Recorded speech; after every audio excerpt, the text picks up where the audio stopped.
Voici les unes des journaux parus à Kinshasa. L'Observateur est satisfait du fait que des équipements et munitions des FARDC aient échappé au M23.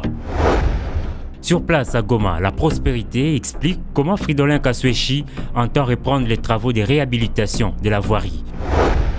De son côté, la République appelle les femmes entrepreneurs à rejoindre les secteurs formels. Enfin, le journal du Citoyen constate que la loi sportive s'est fait encore désirer.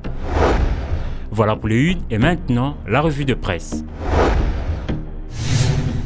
L'aéroport de Goma, non opérationnel depuis la chute de la ville, tel que le rappelle l'Observateur, est de nouveau ouvert. Après avoir accueilli les tout premiers vols mercredi, il est à présent sécurisé par la MONUSCO. En dehors du trafic aérien, le quotidien ajoute également la réouverture de la voie lacustre. Pour sa part, la Prospérité s'intéresse à la bonne gouvernance en ce sens que l'incertitude qui entoure la conjoncture mondiale freine l'investissement étranger dans les pays africains et retarde les retombées positives attendues après l'amélioration du climat des affaires. La consoeur trouve essentiel de mettre à niveau les infrastructures afin d'accroître les échanges commerciaux entre pays africains. Les ministres des Finances africains ont en même temps pris note de la plus grande flexibilité des institutions de Bretton Woods. En santé publique, la République restitue l'évaluation de la gestion de l'épidémie de la fièvre Ebola et Siro.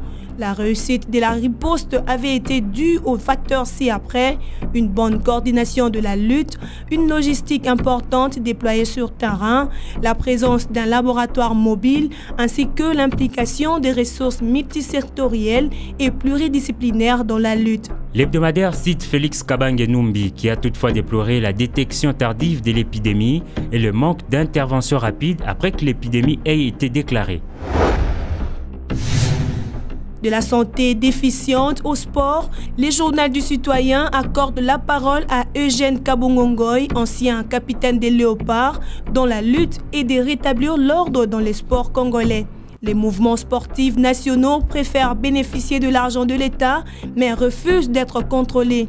Ils cherchent à s'appuyer sur les instances internationales lorsqu'il est question de les contrôler. Et pourtant, fait remarquer l'hebdomadaire, la RDC n'a pas d'instruction à recevoir de la FIFA ni de la CAF. Par ailleurs, Kabongo ne voit vraiment pas d'inconvénient s'il doit briguer la présidence de la FECOFA.